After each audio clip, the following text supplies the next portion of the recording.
آج کا خطبہ جمعہ میں صحابی رسول حضرت ابو درداء انصاری رضی اللہ تعالیٰ عنہ کی ایک دعا کی تشریح پر آپ کے سامنے پیش کرنا چاہتا ہوں۔ حضرت ابو درداء انصاری ایک دعا کیا کرتے تھے اور بڑی پیاری دعا ہے۔ علماء نے لکھا ہے کہ اس دعا کے الفاظ پہ اگر غور کرو تو دنیا اور آخرت کی تمام چیزیں اس دعا کے اندر آ جاتی ہیں۔ یہ دعا حدیث کی ایک بہت مشہور کتاب ہے، مصنف ابن ابی شیبہ، امام ابن ابی شیبہ کی کتاب ہے، اس کے اندر انہوں نے اس دعا کو نقل کیا ہے، اور حضرت ابو درداء سے اس دعا کو نقل کرنے والے راوی کا نام ہے حضرت معاویہ ابن قرہ، یہ تابعی ہیں۔ حضرت معاویہ ابن قرہ کہتے ہیں کہ میں نے سنا حضرت ابو درداء انصاری کو کہ وہ اکثر یہ دعا کیا کرتے تھے۔ کیا دعا کرتے تھے؟ اللہم انی اسألک ایمانا دائما وعلما نافعا وہدیا قیما۔ اے اللہ، میں تجھ سے سوال کرتا ہوں ایسے ایمان کا جو ہمیشہ رہے، جس کے اندر دوام ہو، دائمی ایمان کا میں سوال کرتا ہوں، اور اے اللہ میں تجھ سے سوال کرتا ہوں ایمانا دائما، ایسے ایمان کا جو ہمیشہ قائم رہے، وہ علما نافعا، اور ایسے علم کا سوال کرتا ہوں جو نفع بخش ہو، جو فائدہ پہنچائے، وہدیا قیما، اور اے اللہ میں تجھ سے سوال کرتا ہوں ایسے طریقے کا، ایسے کیریکٹر کا، ایسے اخلاق کا جو بالکل سیدھا اور درست ہو۔ جب حضرت معاویہ ابن قرہ اس حدیث کو بیان کرتے ہیں تو کہتے ہیں ذرا غور کرو، حضرت ابو درداء کہہ رہے ہیں کہ اے اللہ میں ایسے ایمان کا سوال کرتا ہوں جو ہمیشہ رہے۔ اس کا مطلب یہ ہوا کہ بہت سارے لوگوں کا ایمان ہمیشہ نہیں رہتا ہے۔ انہوں نے کہا اے اللہ ایسا علم دے دے جو فائدہ پہنچائے۔ اس کا مطلب کہ ایسا بھی علم ہوتا ہے جو فائدہ نہیں پہنچاتا ہے۔ اور انہوں نے کہا کہ اے اللہ ایسی ہدایت اور ایسا زندگی گزارنے کا طریقہ دے دے جو بالکل سیدھا ہو۔ اس کا مطلب کہ زندگی گزارنے کا طریقہ ایسا بھی ہوتا ہے جو سیدھا نہیں ہوتا ہے۔ تو یہ وہ دعا ہے جس پر آج ہم کچھ روشنی ڈالنے کی کوشش کریں گے۔ یہ جو صحابی ہیں حضرت ابو درداء انصاری، یہ بڑے مشہور صحابی ہیں اور ان کو حکیم الامہ کہا جاتا ہے۔ ان کی باتیں جو ہوتی تھی بڑی حکمت اور دانائی کی باتیں، بڑی سمجھداری کی باتیں ہوتی تھی۔ اور یہ انصاری صحابہ میں سے تھے، خزرج سے ان کا تعلق تھا۔ ان کا اصل نام تھا اویمر، لیکن نام کے بجائے یہ اپنی کنیت سے مشہور ہیں، ابو درداء کے نام سے مشہور ہیں۔ اور بہت انصاری صحابہ کرام میں یہ بعد میں ایمان لائے تھے، لیکن ایمان لانے کے بعد کی جو زندگی تھی ان کی، وہ اللہ کے دین کے لیے اور آخرت کے کاموں کے لیے انہوں نے وقف کر دی تھی۔ اسلام قبول کرنے سے پہلے یہ بہت بڑے تاجر تھے۔ جب انہوں نے اسلام قبول کیا تو ان کو یہ محسوس ہوا کہ تجارت میں اگر میں پوری طریقے سے لگ رہا ہوں تو میں دین کے تقاضوں کو پورا نہیں کر پاؤں گا۔ انہوں نے تجارت کو چھوڑ دیا اور اپنی باقی ساری زندگی انہوں نے دین کی خدمت میں اور خاص طور سے قرآن کی خدمت میں انہوں نے لگا دی۔ صحابہ کہتے ہیں کہ اللہ کے رسول کی زندگی میں جو چند صحابہ کرام قرآن کے حافظ تھے، ان کو پورا قرآن یاد تھا، اس میں سے ایک حضرت ابو درداء انصاری بھی تھے۔ ان کی بیوی سے پوچھا گیا کہ آپ کے شوہر کا سب سے بڑا عمل کیا تھا، سب سے افضل عمل کیا تھا؟ تو ان کی بیوی کہتی ہیں، ام درداء کہتی ہیں کہ میرے شوہر کا جو سب سے بڑا عمل مجھے سمجھ میں آتا ہے کہ وہ چیزوں سے عبرت بہت زیادہ لیتے تھے، غور کرتے تھے، کائنات پہ غور کرتے تھے۔ اب ہمارے حساب سے تو یہ کوئی عمل بھی نہیں ہے، لیکن ایک مومن جو ہوتا ہے اس کی زندگی میں ہونے والے واقعات اور حادثات بھی اس کے لیے بڑی نصیحت رکھتے ہیں۔ میرے ساتھ ہم تو ایسے لوگ ہیں کہ ہمارے سامنے بڑی بڑی مصیبتیں آتی ہیں، زلزلے آ رہے ہیں، کہیں بارش بہت زیادہ ہو رہی ہے، کہیں نہیں ہو رہی ہے، کہیں سیلاب آ رہا ہے، کہیں حادثے ہو رہے ہیں، ہمارے اوپر ذرہ برابر کوئی فرق نہیں پڑتا ہے۔ مومن ایسا نہیں ہوتا ہے میرے ساتھیوں، مومن کی یہ شان نہیں ہے۔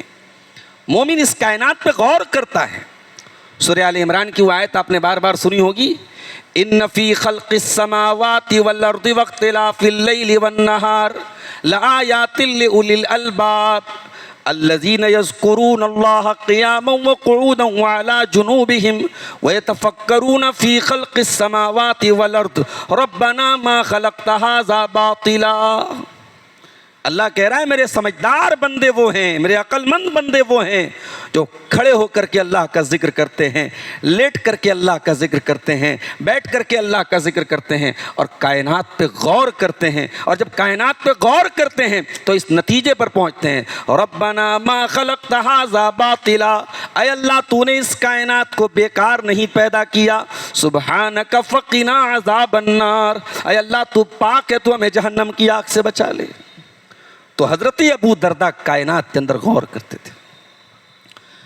یہ جب ایمان لائے تو اللہ کے رسول نے ہر مہاجر کو کسی نہ کسی انصاری کا بھائی بنایا تھا۔ ہمارے ہاں تو سگے بھائیوں میں آپس میں نہیں نبھتی ہے، بھائی بھائی کے خلاف دشمنی رہتی ہے، نفرت رہتی ہے، نسل در نسل چلتی ہے۔ یہاں اللہ کے رسول نے رشتہ بنایا تھا، یہ کوئی خون کا رشتہ نہیں تھا۔ مدینہ کا کلچر الگ تھا، مکہ کا کلچر الگ تھا، لیکن نبی کی ایک زبان پر سگے بھائیوں سے بڑھ کر کے اس رشتے کو نبھایا تھا صحابہ کرام نے۔ اللہ کے نبی نے ایک ایک مہاجر کا ہاتھ اٹھا کے کہا تھا یہ مہاجر ہے، یہ انصاری ہے، یہ آپس میں بھائی بھائی ہیں۔ تو حضرت ابو درداء انصاری تھے، ان کا بھائی بنایا اللہ کے رسول نے مہاجرین میں سے حضرت سلمان فارسی رضی اللہ تعالیٰ عنہ کو۔ اب یہ جو بھائی بھائی بن گئے سلمان فارسی اور یہ تو ایک دوسرے کے گھر آنا جانا بھی تھا۔ تو ایک مرتبہ سلمان فارسی آئے تو دیکھا کہ حضرت ابو درداء کی جو بیوی ہیں ام درداء، یہ بڑی بیکار پوزیشن میں، بال بکھرے ہوئے ہیں، کپڑے میلے کچیلے ہیں۔ اچھا یہ اس وقت کی بات ہے، ابھی پردے کی آیت نازل نہیں ہوئی تھی، ابھی صحابہ کرام ایک دوسرے کی بیویوں سے باتیں کر لیتے تھے، آمنا سامنا ہو جاتا تھا۔ تو حضرت سلمان فارسی نے کہا کہ کیا بات ہے، آپ نے ایسا حلیہ کیوں بنا کے رکھا ہے، بال بالکل جو ہے آپ کے بکھرے ہوئے ہیں، ایسا لگ رہا ہے کہ بال میں کنگھی نہیں کی، ڈھنگ کے کپڑے تک نہیں پہنے، کیا بات ہے؟ تو انہوں نے کہا کہ میں شادی شدہ عورت ہوں، میں کس کے لیے اپنے آپ کو مینٹین کر کے رکھوں، میرے شوہر ابو درداء کو تو کوئی پرواہ ہی نہیں ہے، وہ تو صاحب رات بھر نماز پڑھتے ہیں، دن میں روزہ رکھتے ہیں، ان کو بیوی بچوں سے کیا مطلب ہے؟ اچھا ایسی بات ہے۔ تھوڑی دیر کے بعد حضرت ابو درداء آئے، حضرت ابو درداء نے کھانا پیش کیا، اپنے بھائی سلمان فارسی کو کھانا کھا لیجئے۔ کہا آپ میں تو روزے کی حالت میں ہوں، میں نفل روزہ رکھے ہوئے ہوں۔ کہا نہیں آپ کو بھی کھانا کھانا پڑے گا، جان بوجھ کر کے کہا نہیں آپ بھی کھانا کھائیے۔ کھانا کھلوایا ان کو، نفل روزہ تھا، توڑوا دیا ان کا روزہ۔ رات کا وقت آیا اور رات کے اول وقت میں حضرت ابو درداء تہجد کی نماز کے لیے کھڑے ہونے لگے۔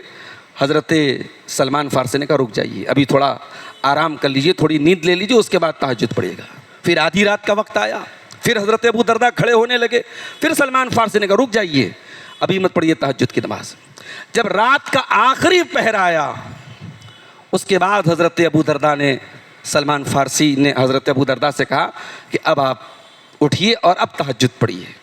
اور جب تہجد کی نماز پڑھ لی دونوں دوستوں نے، دونوں بھائیوں نے، تو حضرت سلمان فارسی نے کہا میرے بھائی ایک بات آپ سے کہنا چاہتا ہوں، ان لعینک علیک حقا وان لزوجک علیک حقا وان لزورک علیک حقا وان لربک علیک حقا۔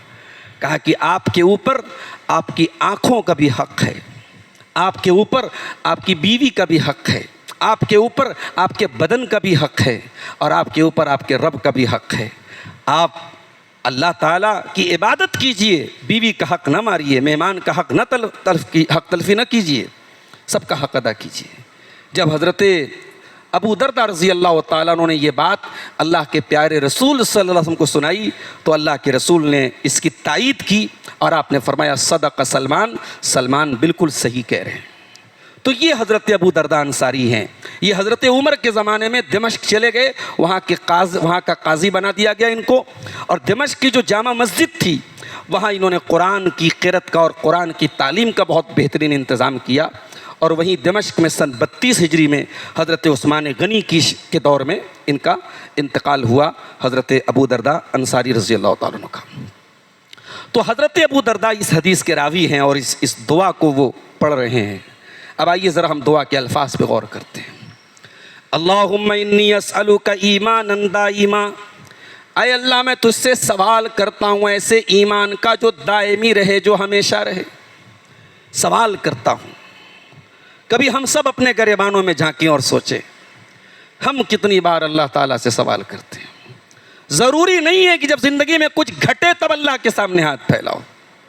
جب بچہ بیمار ہو جائے تب دعا کے لیے ہاتھ اٹھاؤ. زندگی میں سب کچھ اچھا چل رہا ہو تب بھی دعا کے لیے ہاتھ اٹھاؤ. اے اللہ سب اچھا چل رہا ہے، اے اللہ کاروبار بہت اچھا چل رہا ہے، بیوی بہت فرما بردار ہے، بچے بہت تندرست ہیں، سب کچھ اچھا چل رہا ہے.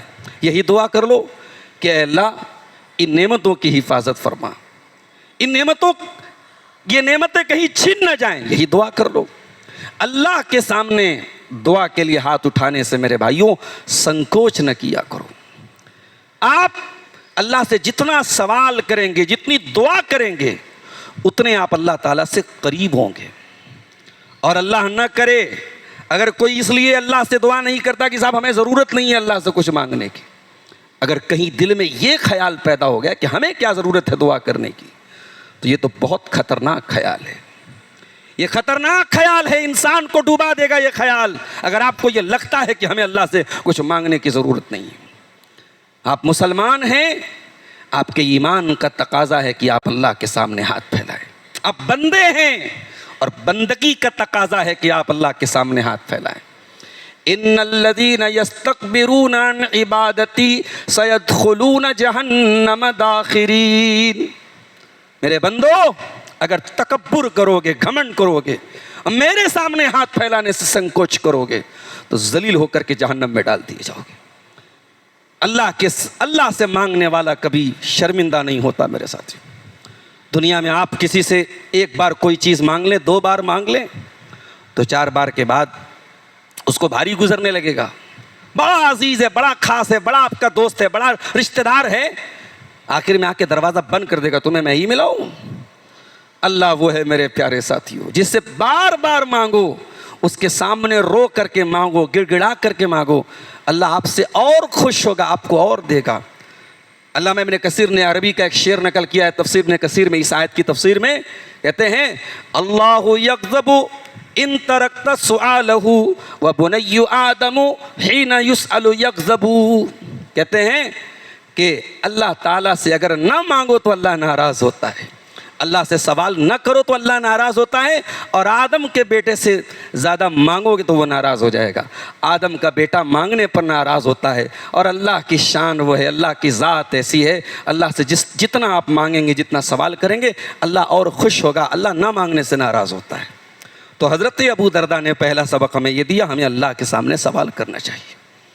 اور 3 چیزوں کا سوال کیا حضرت ابو دردہ نے. پہلی چیز ایمان دائما، اے اللہ مجھے ایسا ایمان دے دے جو ایمان دائمی رہے، جس ایمان کے اندر کنسسٹنسی ہو، جو ایمان برقرار رہے، جو ایمان حالات کے تحت کم نہ ہو جائے، جو ایمان حالات کے تحت ختم نہ ہو جائے.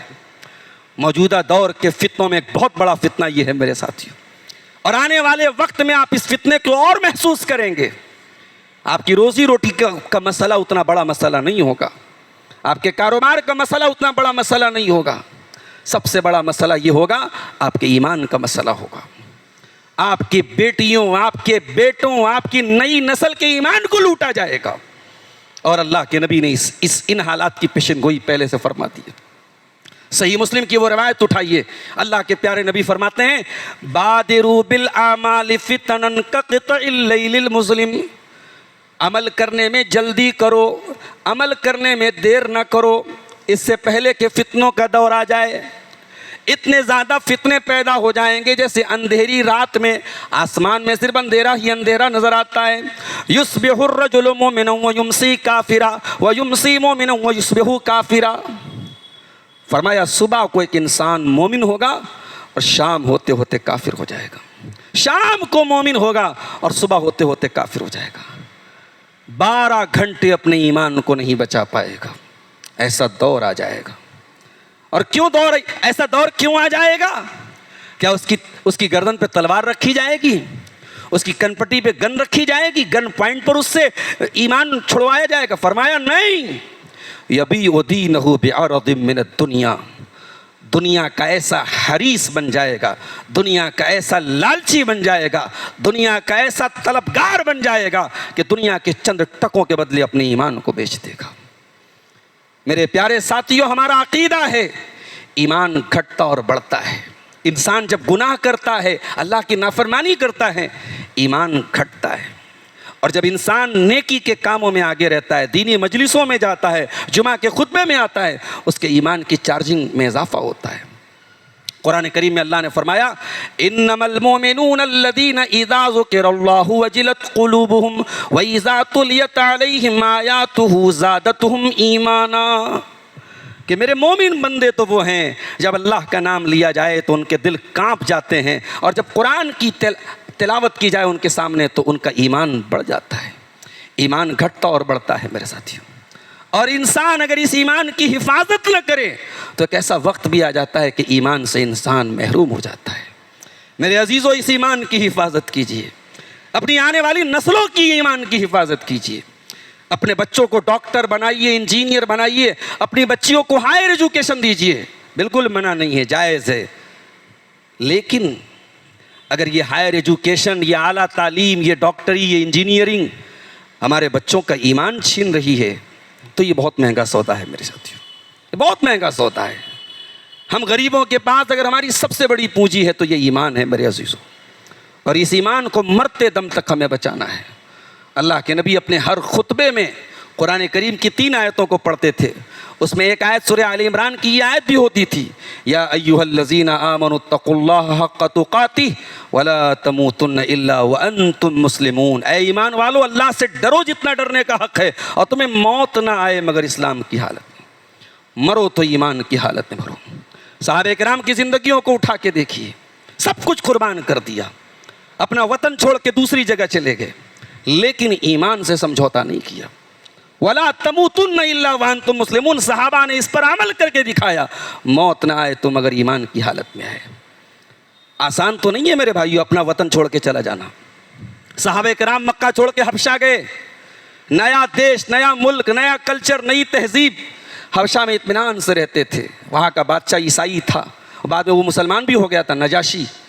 لیکن جب صحابہ کرام حالات پرسکون ہو گئے اور اللہ کے نبی مدینہ چلے گئے تو حبشہ میں رہنے والے صحابہ بھی مدینہ چلے آئے. اس کا مطلب یہ ہوا کہ وہ ایسے ماحول میں رہنا چاہتے تھے جہاں اپنے ایمان کے تقاضوں پر عمل کر سکیں.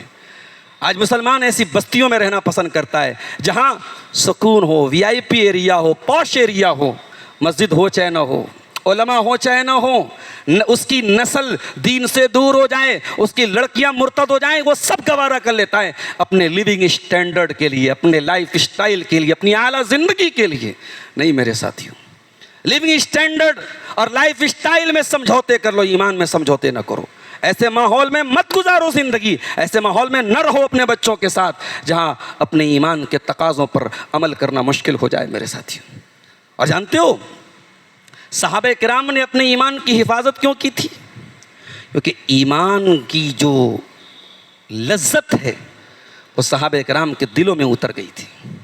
قرآن کریم کے 26ویں پارے میں اللہ فرماتا ہے سورہ حجرات میں, وَلَكِنَّ اللَّهَ حَبَّبَ إِلَيْكُمُ الْإِيمَانَ وَزَيَّنَهُ فِي قُلُوبِكُمْ وَكَرَّهَ إِلَيْكُمُ الْكُفْرَ وَالْفُسُوقَ وَالْعِصْيَانَ. اے میرے نبی کے صحابہ, اللہ تعالیٰ نے ایمان کی محبت تمہارے دلوں میں ڈال دی تھی, ایمان کو مزین کر دیا تھا.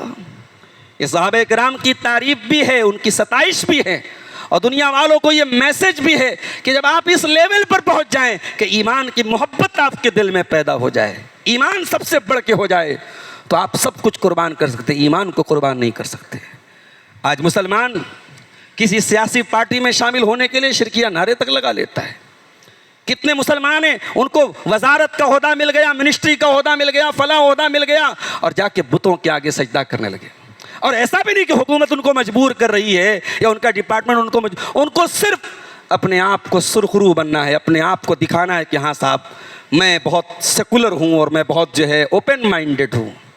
اتنے سیکولر نہ بنو میرے ساتھیوں, اتنے اوپن مائنڈڈ نہ بنو. اس ملک کو آزاد کل یوم آزادی ہمارے ملک کا لوگ منائیں گے، پورا ہمارا ملک منائے گا اور ہم بھی اس کو مناتے ہیں، لیکن ہم یہ بات یاد رکھیں ہمارے جن علماء نے اس وطن کو آزاد کرایا ہے، ہماری قوم کے جن لیڈروں نے اس وطن کو آزاد کرایا ہے، ان میں ایک بڑی تعداد ایسے علماء کی ہے جن کو سلفی علماء کہا جاتا ہے، جن کو اہل حدیث علماء کہا جاتا ہے۔ اور یہ کوئی اپنی تعریف والی بات نہیں ہے۔ ہندوستان کی آزادی کی مومنٹ پر جتنی کتابیں لکھی گئی ہیں جو انصاف کے تقاضوں کے ساتھ لکھی گئی ہیں، چاہے وہ ڈاکٹر تارا چند کی گواہی ہو یا اور دیگر مورخین کی گواہی، انہوں نے تسلیم کیا ہے کہ ملک کی آزادی میں ان علماء کا بہت بڑا کردار ہے جن کو وہابی کہا جاتا تھا۔ یہ وہابی کون تھے؟ یہ سلفی کون تھے؟ یہ صادق پور پٹنہ کا خاندان کون تھا؟ پورے محلے پر بلڈوزر چلا دیا گیا، پورے خاندان کو ختم کر دیا گیا، پورے مولانا ولایت علی، مولانا عنایت علی، پورا خاندان پھانسی کے پھندے پہ اس کو جھولنا پڑا۔ میرے پیارے ساتھیوں، ان لوگوں نے وطن کے لیے قربانی دی، مگر ہاں کبھی ان کی زبان سے کوئی ایسا نعرہ نہیں نکلا، کوئی ایسا جملہ نہیں نکلا جو توحید کے خلاف ہو۔ وطن کی محبت اپنی جگہ ہے، ایمان اپنی جگہ ہے، توحید اپنی جگہ ہے۔ میرے عزیزو، اس توحید کی حفاظت کرو، اس ایمان کی حفاظت کرو۔ حضرت ابو درداء کیا دعا کر رہے ہیں؟ اللہم انی اسألک ایمانا دائما، اے اللہ میں تجھ سے ایسے ایمان کا سوال کرتا ہوں جو ایمان دائمی ہو، جو ایمان پرماننٹ ہمارے پاس رہے۔ کوشش کرو میرے ساتھیوں، ارتداد کی لہریں آج آپ کے دروازے تک پہنچ چکی ہیں۔ کبھی آپ خبریں سنتے تھے، بڑے بڑے شہروں میں، میٹرو سٹیز میں دو چار خبریں آ جاتی تھی۔ اب تو کوئی بھروسہ نہیں کہ ہم ڈومن پورہ کے اس محلے میں کھڑے ہیں، ہمارے آس پاس اور ہمارے اطراف سے خبریں آ جائیں۔ بنارس میں جس علاقے میں رہتا ہوں پورا مسلم بیلٹ ہے، اس علاقے سے بھی اب خبریں آنے لگی ہیں۔ اب حالات بہت نازک اور بہت پرخطر ہے میرے ساتھیوں۔ اب صرف آپ کو آنکھ موت کر کے اور زمانے کے رحم و کرم پر اپنے بچوں کو نہیں پالنا ہے، اپنے آنکھ کان دماغ سب کھول کے رکھنا ہے۔ اپنے بچوں کو اچھی تعلیم دیجئے، اور ماشاءاللہ ہم دے رہے ہیں۔ ہماری جو نئی نسل ہے وہ تعلیم کے میدان میں آگے ہے، اور جو پریچھا اور ایگزام کے جو رزلٹ آ رہے ہیں، مئو مبارک پور کا ایک بڑا اچھا اس میں ہم حصے داری دیکھ رہے ہیں۔ یہ بہت اچھی خبر ہے اور ہمارے لیے بہت یہ خوش آئند خبر ہے، لیکن ہمیں اس بات کا بھی لحاظ رکھنا ہے میرے ساتھیوں کہ ایمان کی ہمیں حفاظت کرنا ہے۔ ایمان ہمارے ہاتھ سے نہ جائے، دنیا کے عہدوں اور دنیا کے تقاضوں کے پیچھے ہم ایسے پاگل نہ ہو جائیں کہ ایمان سے ہاتھ دھو دیں۔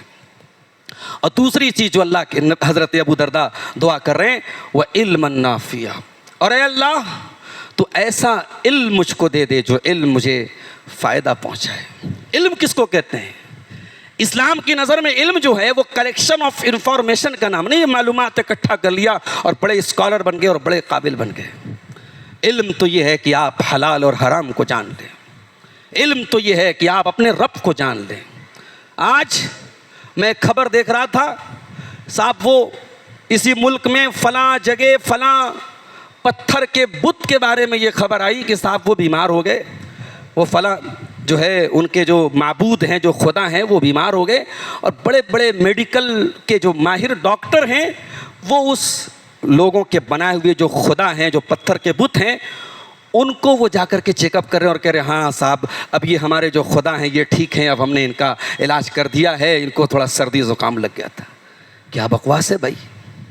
ٹاپ ہائیلی کوالیفائڈ لوگ آج جو ہے وہ صاحب پتھر کی عبادت کر رہے ہیں، جانور کی عبادت کر رہے ہیں۔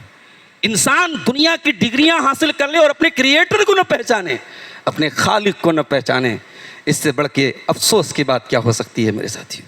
اللہم انی اسألک ایمانا دائما و علما نافعا، اے اللہ میں تجھ سے سوال کرتا ہوں ایسے علم کا جو ہمیں فائدہ پہنچائے۔ علم حاصل کیجئے، اور علم صرف جامعہ عالیہ اور جامعہ اثریہ اور جامعہ فیض عام کے طلبہ حاصل نہیں کر رہے ہیں، علم آپ کو مسجد میں جمعہ کے خطبوں میں بھی مل رہا ہے، علم آپ کو علماء کے دروس میں بھی مل رہا ہے، علم آپ کو گھر بیٹھے موبائل پر یوٹیوب پر علماء کے دروس اور بیانات میں بھی مل سکتا ہے، اسلامی کورسز میں بھی مل سکتا ہے۔ جہاں سے بھی آپ کو دین کا علم ملے وہ علم حاصل کرو میرے ساتھی، اور علم اس نیت سے حاصل کرو کہ اس علم پر ہم کو عمل کرنا ہے۔ علم حاصل کر کے اگر عمل نہ کیا جائے، بنی اسرائیل میں ایک سے ایک علماء تھے، ایک سے ایک علماء تھے، بنی اسرائیل میں علماء کی کمی نہیں تھی، مگر قرآن کیا کہتا ہے؟ اتامرون الناس بالبر وتنسون انفسکم وانتم تتلون الکتاب، بڑا لوگوں کو نیکی کا حکم دیتے ہو، بڑا لوگوں کو برائی سے روکتے ہو، اپنے آپ کو بھول جاتے ہو۔ وہی بنی اسرائیل کے علماء تھے جنہوں نے تورات کے اندر اپنے طرف سے چیزوں کا اضافہ کیا تھا. اور علامہ اقبال نے ایسے ہی علماء کے بارے میں کہا تھا کہ خود بدلتے نہیں قرآن کو بدل دیتے ہیں، ہوئے اس درجہ فقیہان حرم بے توفیق. یہ بدعات کا سارا بازار جو گرم ہے یہ علماء سو کی وجہ سے گرم ہے. یہ آپ کو فضیلتیں بیان کریں گے صاحب کہ بچے کی پیدائش پر خوشی منا رہے ہو، نبی کی پیدائش پہ خوشی کیوں نہیں مناؤ گے؟ تو کیک بھی کاٹو، نبی کی پیدائش پہ ریلی بھی نکالو، جلوس بھی نکالو، ڈی جے بھی بجاؤ. اور کہیں کہیں تو صاحب لڑکیاں ناچ بھی رہی ہیں، بڑے بڑے کیک کٹ رہے، بڑے بڑے جگادری، بڑے بڑے چودھری، بڑی بڑی اونچی لمبی ٹوپی لگا کے لوگ اللہ کے رسول کا برتھ ڈے منا رہے ہیں، کیک کاٹ رہے ہیں. تو یہ جتنا بدعات کا بازار گرم ہے علماء سو کی وجہ سے گرم ہے. تو ایسے علم سے اللہ ہمیں بچائے جو علم انسان کو اس لیول تک پہنچا دے. ایک حدیث آپ کو سنانا چاہتا ہوں. علم حاصل کرنا بہت بڑا کام ہے، لیکن ہاں اگر علم حاصل کرنے کی نیت گڑبڑ ہے تو یہ حدیث بھی سن لیجیے. اللہ کے نبی فرماتے ہیں من طلب العلم لیجاری بہ العلماء او لیماری بہ السفہاء، کہ جو اس لیے علم حاصل کرے کہ علماء سے مقابلہ کرے، جو اس لیے علم حاصل کرے کہ بے وقوفوں کے ساتھ بیٹھ کے مناظرے کرے، یا اس لیے علم حاصل کرے کہ لوگوں کی توجہ اپنی طرف مبذول کرے، ادخلہ اللہ النار، اللہ تعالیٰ ایسے انسان کو جہنم کی آگ میں ڈال دے گا. تو ایسے علم سے اللہ ہم سب کی حفاظت کرے. اور تیسری چیز جو حضرت ابو درداء مانگ رہے ہیں، کہہ رہے اے اللہ میں تجھ سے سوال کرتا ہوں ہدین قیمہ. ہدین قیمہ، ہدی کا مطلب کیا ہوتا ہے؟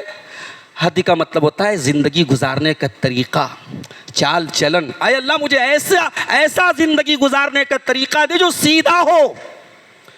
معاف کیجئے، اسلام صرف مسجد میں عبادت کرنے کا نام نہیں ہے. اسلام ایک مکمل لائف اسٹائل کا نام ہے. اگر آپ کا دین اور آپ کا اسلام مسجد میں آپ کے ساتھ اور کاروبار میں آپ کے ساتھ نہیں ہے تو آپ مکمل دین اسلام پر چلنے والے نہیں ہیں.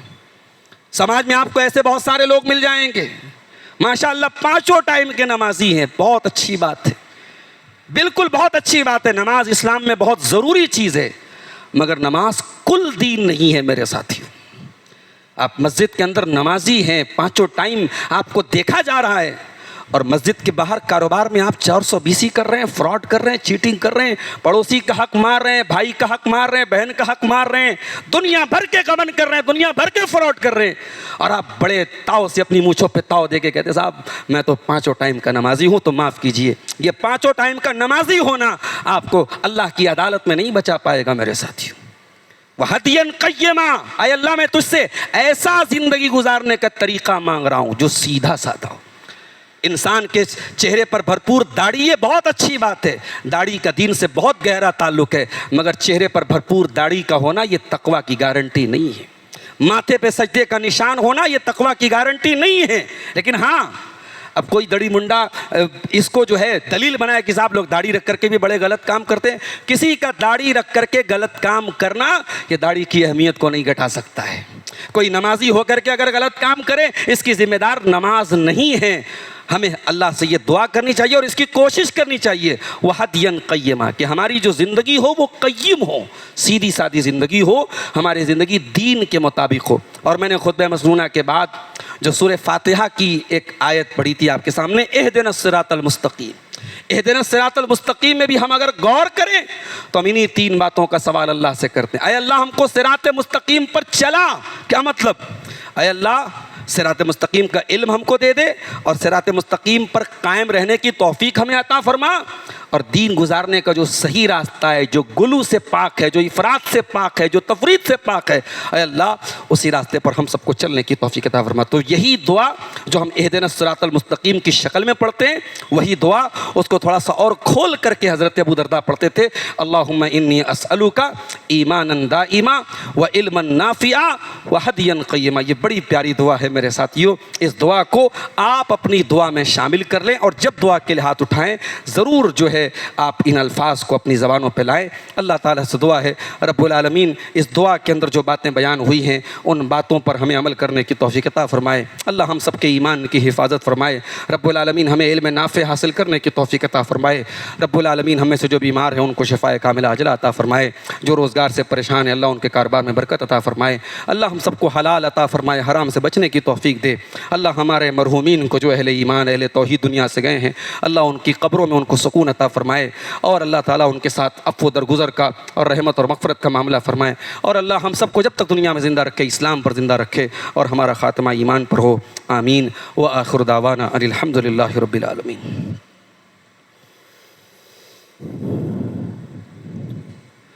الحمد للہ کفا وسلام علی عبادہ الذین اصطفى، اما بعد، اعوذ باللہ من الشیطان الرجیم، بسم اللہ الرحمن الرحیم۔ ان اللہ نحمده ونستعینه ونستغفره ونعوذ باللہ من شرور انفسنا ومن سیئات اعمالنا، من يهده اللہ فلا مضل له ومن يضلل فلا هادي له، واشهد ان لا اله الا الله وحده لا شريك له، واشهد ان محمدا عبده ورسوله۔ يا ايها الذين آمنوا اتقوا الله حق تقاته ولا تموتن الا وانتم مسلمون۔ يا أيها الناس اتقوا ربكم الذي خلقكم من نفس واحدة وخلق منها زوجها وبث منهما رجالا كثيرا ونساء، واتقوا الله الذي تساءلون به والأرحام إن الله كان عليكم رقيبا۔ يا أيها الذين آمنوا اتقوا الله وقولوا قولا سديدا يصلح لكم أعمالكم ويغفر لكم ذنوبكم، ومن يطع الله ورسوله فقد فاز فوزا عظيما۔ أما بعد، فإن خير الحديث كتاب الله، وخير الهدي هدي محمد صلى الله عليه وسلم، وشر الأمور محدثاتها، وكل محدثة بدعة، وكل بدعة ضلالة، وكل ضلالة في النار۔ أعوذ بالله من الشيطان الرجيم، بسم الله الرحمن الرحيم۔ اهدنا الصراط المستقيم، وقال تعالى في مقام آخر: لقد كان لكم في رسول الله أسوة حسنة لمن كان يرجو الله واليوم الآخر وذكر الله كثيرا۔ محترم حاضرین جمعہ، شہر مئو کی اس قدیم اور تاریخی مسجد میں اس کے پہلے بھی مجھے یاد آتا ہے ایک دو مرتبہ میرا خطاب ہو چکا ہے، اور اس وقت جب اس مسجد میں خطاب کے لیے آیا تھا تو ہم سب کے مربی اور سرپرست اور استاذ الاساتذہ مولانا محمد اعظمی رحمۃ اللہ علیہ بھی اسی مسجد میں تشریف فرما تھے، اور ان کے سامنے مجھے اس جگہ اس مسجد میں خطاب کا موقع ملا تھا۔ آج ایک مرتبہ پھر آپ کے سامنے حاضر ہونے کا موقع ملا ہے۔